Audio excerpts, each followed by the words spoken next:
살아있고 영원 무궁토록 살 것이다.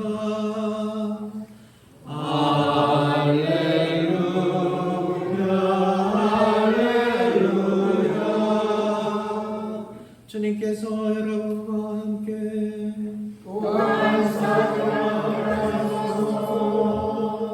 성령 안에 전한 거룩한 복음입니다. 주님께 영광을 드립니다. 안식일 다음날 저녁에 제자들은 유다인들이 무서워서 어떤 집에 모여 문을 모두 닫아 걸고 있었다. 그런데 예수께서 들어오셔서 그들 한가운데 서시며 너희에게 평화가 있기를 하고 인사하셨다. 그리고 나서 당신의 손과 옆구리를 보여주셨다. 제자들은 주님을 뵙고 너무 기뻐서 어쩔 줄을 몰랐다.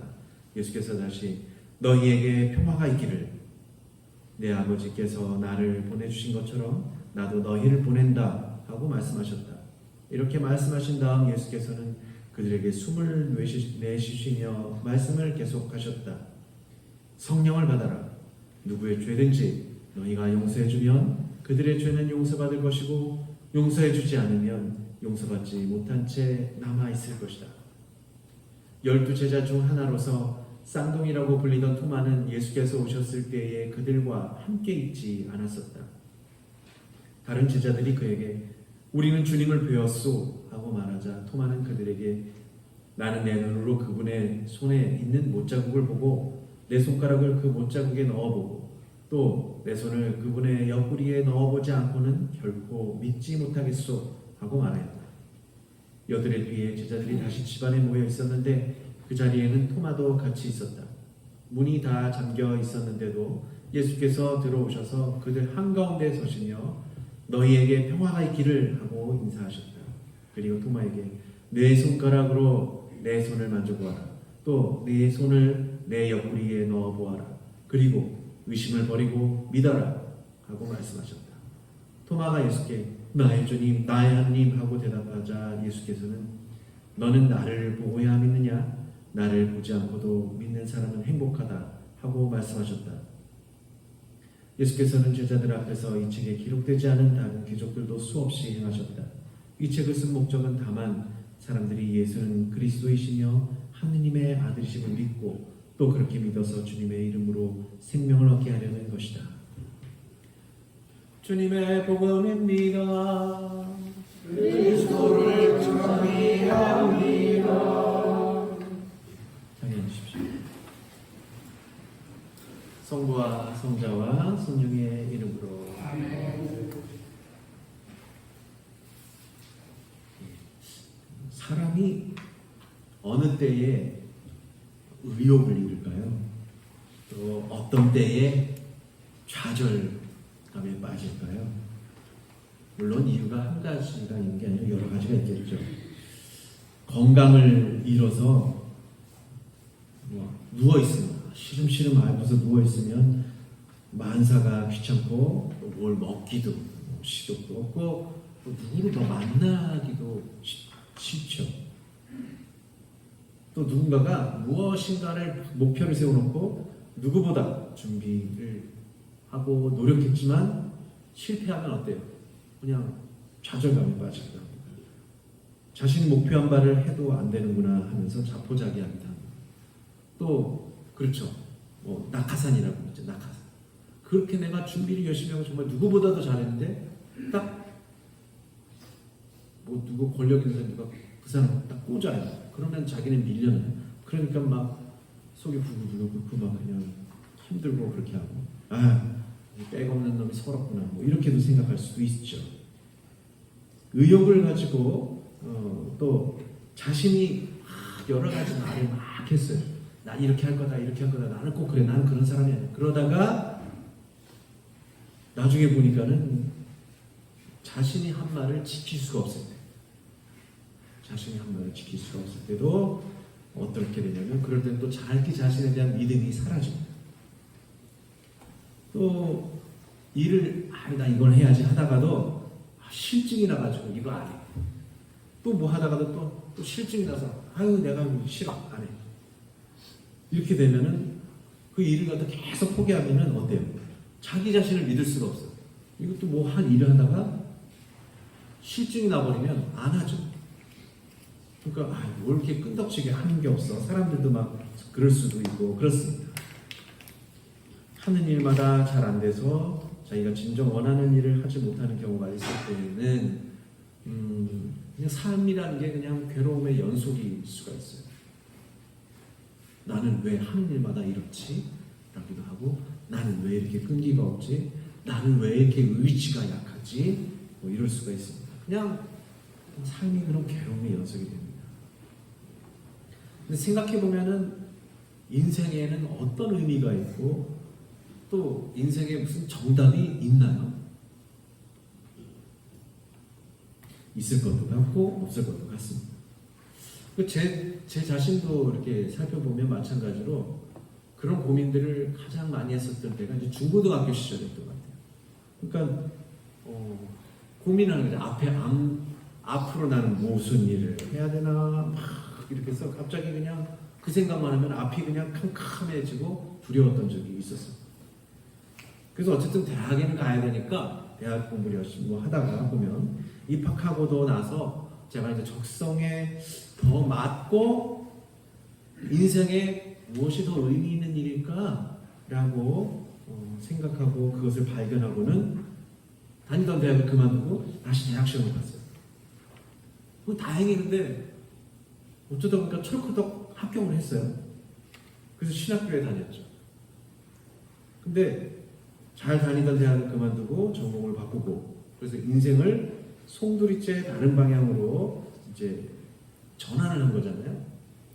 그러면 일반적으로 살 수도 있었는데 시험 이게 뭐 회사에도 들어갈 수도 있고 뭐 여러 가지를 할 수 있는데 좀 완전히 다른 인생의 일을 이제 전환을 시킨 겁니다. 근데 그렇게 그 삶을 바꿀 때, 인생의 길을 바꿀 때는 두렵죠. 이거 그냥 원래 하던 대로 가야 되는 건데 괜히 바꿨나? 뭐 이런 생각을 하니까 얼마나 또 그때도 좀 캄캄해요. 또 내가 또 가다가 이게 또 내가 또 적성이 이것인 줄 알았는데 아니면 어떡하지? 내가 부르심을 받다고 생각했는데 부르심이 아니면 어떡하지? 그러면 나는 또 뭐지? 이것도 저것도 아닌 상태가 되나? 그만두게 되면 뭐 이런 생각들을 막 했던 것 같아요. 그러니까 전적으로 제가 어떻게 믿을 수가 없죠. 제 자신을. 그리고 앞날이 정말 그대로 원하는 대로 될 수 있을지는 알 수가 없는 일입니다. 그러니까 불안이 끝이 없었어요. 그러다가 이제 그래도 다행히 이렇게 잘 되다가 40이 넘어서서도 이제까지 쌓아왔던 일들을 이제 송두리째 또 바꿔야 되는 일도 생겼습니다. 그때는 이제 약간의 불안감은 있었는데요. 어렸을 때 생각했던 그런 불안감하고 좀 달랐던 것 같습니다. 오늘 토마 사도 복음을 들으셨지만 토마 사도는 과연 어떠한 상황이었을까요? 토마 사도는 희한하게요. 예수님께서 부활하신 날에 제자들과 함께 있지 않았습니다. 게다가 다른 사도들은요, 유다인들이 무서워서 밖에 나돌아다니지도 않고 어느 집에 모여서 문을 어떻게 걸어 잠그고 있었죠. 사실 그렇죠. 문 걸어 잠그고 있는 게 맞죠. 근데 이때는 아마 2중, 3중으로 닫았을 것 같아요. 무서워서. 유다인들이 예수님을 잡아서 이렇게 십자가 향해 처하도록 했던 것처럼 사도들도 무서워서 그랬다. 토마 사도는 없었어요. 토마 사도는 그럼 유다인들이 무서워하지 않았나요? 그것도 좀 의문이 들죠. 왜 유독 토마 사도는 유다인들이 두려울 법도 한데 제자들과 함께 집에 모여서 문을 갖다 놓고 있지 않았을까? 뭐 여하간에 토마 사도는 8일 뒤에 예수님께서 부활하신 8일 뒤 여들의 날이라고 하니까 어떻게 되냐면 일, 월, 화, 수, 목, 금, 토, 일 하니까는 8일이 되죠. 8일. 그러니까 부활 2주차 오늘이 됩니다. 이때는 토마 사도가 그래도 사도들과 함께 있었던 겁니다. 그때가 되어서야 토마 사도는 부활하신 예수님을 만나게 되고요. 예수님을 뭐라고? 나의 주님, 나의 하느님이라고 부를 정도가 됩니다. 근데 토마 사도는 왜 그토록 예수님의 부활을 믿지 못했을까요? 먼저 토마 사도의 언행을 좀 보겠습니다. 토마 사도가 무슨 말을 하고 다녔던가? 토마 사도 이야기는 딱 세 군데 나와요. 오늘 복음사고 요한복음 11, 그러니까 요한복음에서 세 군데 나오는데 요한복음 오늘 하고요. 요한복음 11장 16절. 그래 쌍둥이라고 불리던 토마라고 이제 구체적으로 언급을 합니다. 거기서요 토마 사도는 뭐라고 그러냐면 자기 동료 제자들에게 우리도 함께 가서 그와 여기서 그는 예수님이에요. 예수님과 생사를 같이 합시다. 라고. 그 얘기가 뭐예요? 우리도 예수님과 함께 죽읍시다. 예수님께서 유다인들이 이상하게 지금 예수님을 죽이려고 하니까 우리도 가서 예루살렘에 올라가서 그분과 함께 죽읍시다. 이렇게 아주 얘기합니다. 그러니까 토마 사도는 그분과 함께 죽자고 할 정도로 어때요? 비장한, 아주 비장해요. 결연, 아주 그러면서 투철한 의리, 충성심을 가지고 있었던 거예요. 그러니까 내 목숨, 내 안위를 염두에 두지 않고 예수님과 함께 이 일을 끝까지 수행하자. 예수님께서 원하시던 그거를 끝까지 행하자. 이렇게. 그러니까 뭐예요? 그분과 함께 죽자는 건 의리가 얼마나 있고 충성심이 얼마나 대단한가를 볼 수가 있을 정도였습니다. 또 두 번째 나오는 것은요. 요한복음 14장 5절에 토마가 이런 얘기입니다. 주님, 저희는 주님이 어디로 가시는지도 모르는데 어떻게 그 길을 알겠습니까? 하고 말합니다. 이때까지만 해도 그렇죠. 예수님은 그 전에 뭐라고 그러셨냐면 너희는 내가 가는 길을 알고 있다. 이렇게 하는데 토마가 갑자기 몰라요. 주님 어디로 가시는지. 그러니까 좀 알려주세요. 뭐 이런 겁니다. 그러니까 그때 가서도 우리가 같이 죽으려고 그런 생각을 갖고 있었던 거예요. 그러니까 예수님께서 죽음을 겪을 것을 말씀하실 때인데요. 이렇게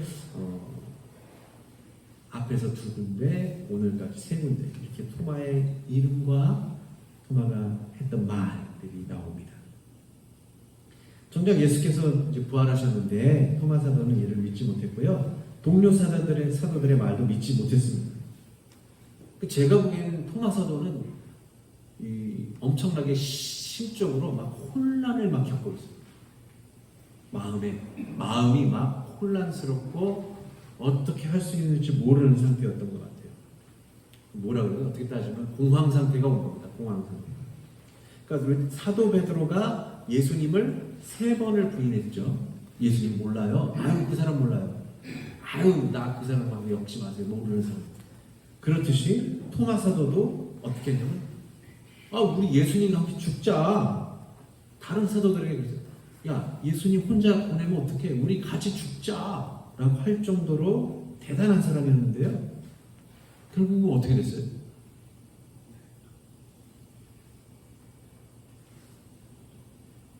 토마 사도가 같이 죽지는 않았잖아요. 그리고 예수께서 당신이 가는 것을 너희들이 알고 있다고 하셨지만 토마는 모르겠는데요. 알려주세요. 예수님 어디로 가세요? 이렇게 됩니다. 그래서 토마 사도는 그분이 가신 길이 결국 죽음의 길임을 알게 된 거예요. 예수님께서 십자가에 못 박히시다.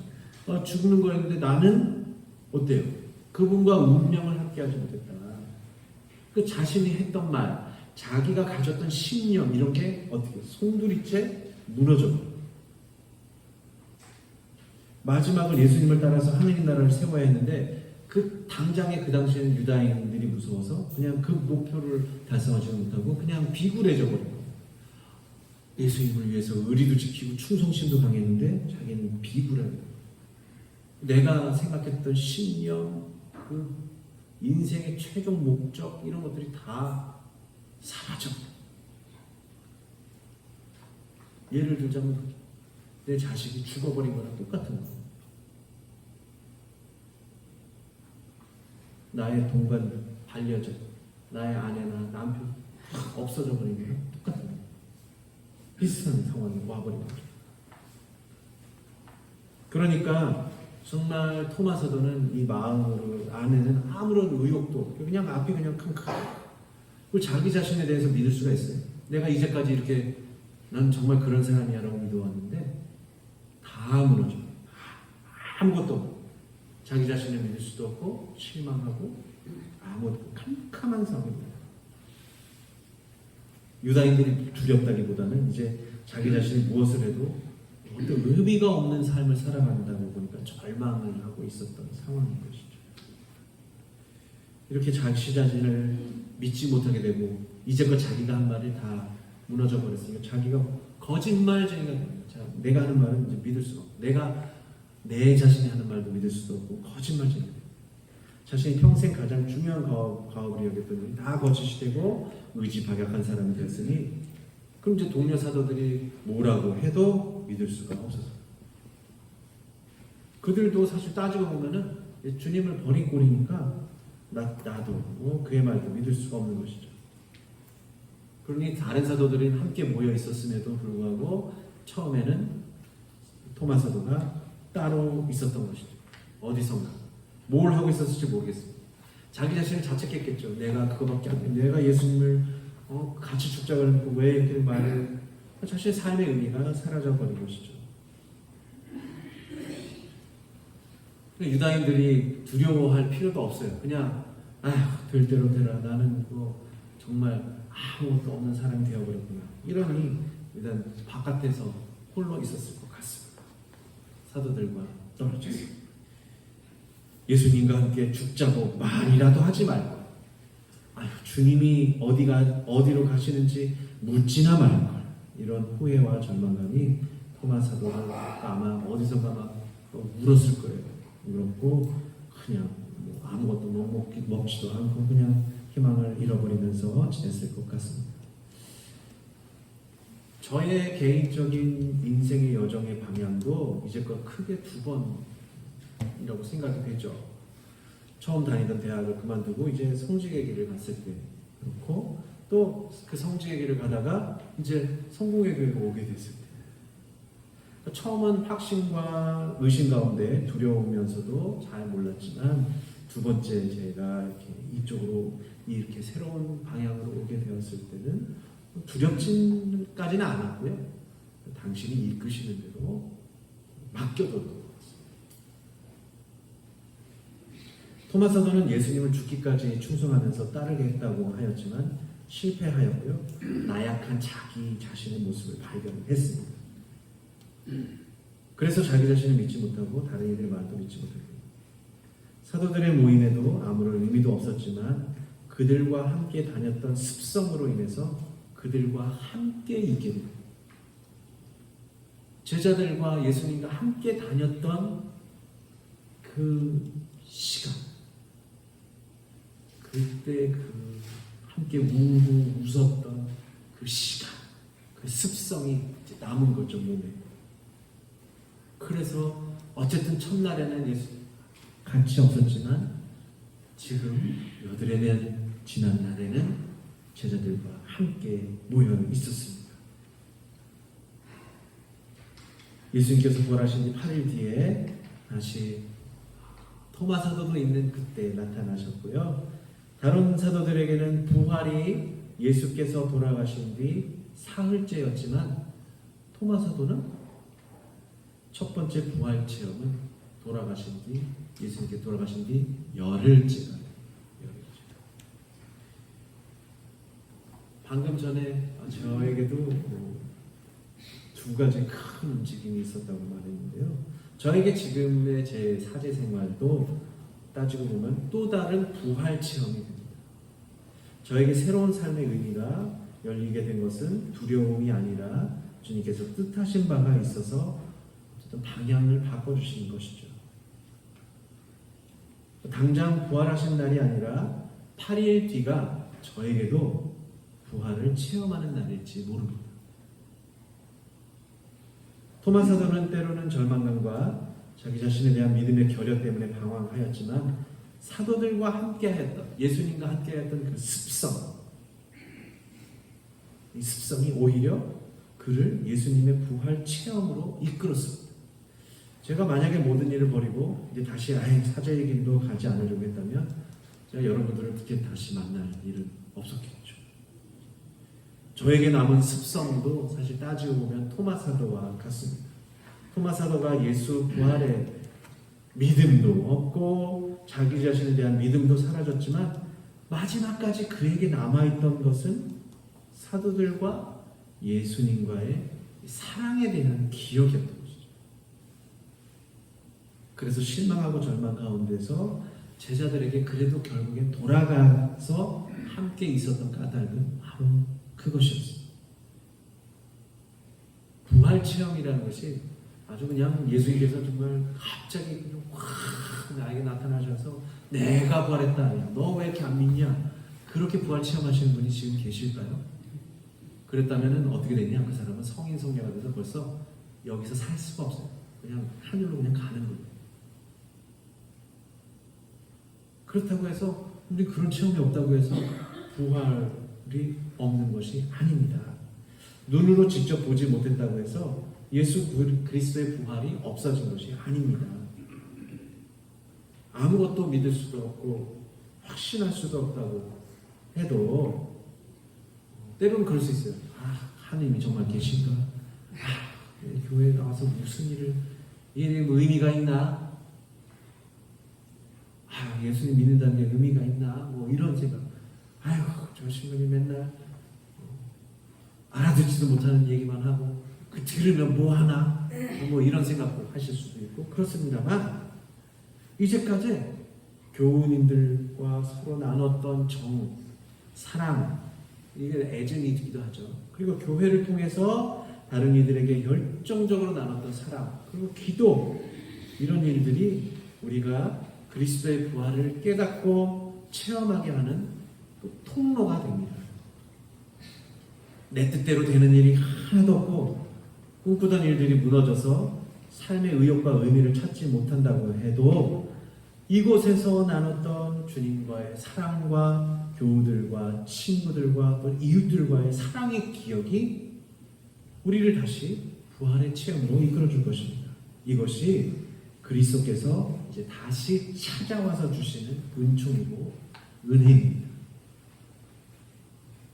멀리 떠나지 않고 남아있는 사람만이 또 주님의 사랑을 기억하는 사람만이 또 자기 자신을 믿을 수 없어도 주님을 만나기 위해서 머물렀던 그 시간만이 우리가 주님의 사랑을 붙들 수 있습니다.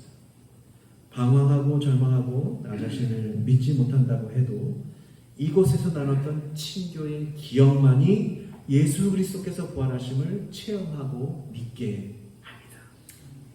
두려움에 떨던 사도들이 오늘 사도행전, 일독서가 사도행전이었죠. 두려움에 떨던 사도들이 오늘 사도행전에서는요. 유다인들 앞에 나와서 매를 맞아도 그래도 주님의 복음을 전할 수 있는 것이 바로 주님의 부활을 체험했기 때문에 그렇습니다. 우리 모두는 예수 그리스도께서 십자가에서 죽으시고 묻히시고 사흘 만에 살아나심을 직접 눈으로 보지 못한 사람들입니다. 우리가 계속 그분의 부활을 믿는 이유는 눈으로 보지 않고도 믿는 행복한 사람이기 때문이고 그분의 사랑을 기억하고 있고 우리가 몸으로 그 일을 행하고 있기 때문입니다. 사랑의 기억이 없다면 함께 있을 수 없고요. 함께 있을 수 없으면 부활하신 예수님을 만날 수가 없습니다. 이 은총의 시간을 체험한 이들만이 여전히 예수 그리스도의 부활을 전할 수 있습니다. 습성, 아주 나쁜 습성이 아니라 여기에서 기도하고 사랑을 나눴던 예수님께서 어떻게든 주셨던 그 사랑을 기억하는 함께 모여있을 때 느꼈던 그 습성 그것이 우리를 예수 그리스도의 안에 다시금 붙들게 하는 것이죠. 지나갔던 세월 나는 그냥 날라리 신앙이었어 그렇다고 해서 뭐 의미가 없고 그런 것이 아닙니다. 함께 모여서 예배드리고 성체를 모셨고 그래도 어느 날은 그래 나도 나가서 나쁜 일 말고 그래도 착한 일 해야지 라고 했던 그 말씀 성체를 모셨던 그 기쁨 그 시간이 부활하신 예수님께로 가는 길입니다. 그것이 모여서 우리 습성이 된 거예요. 그 사실을 굳세게 믿고 보지 않고도 믿는 행복한 이들이 되기를 기도합시다.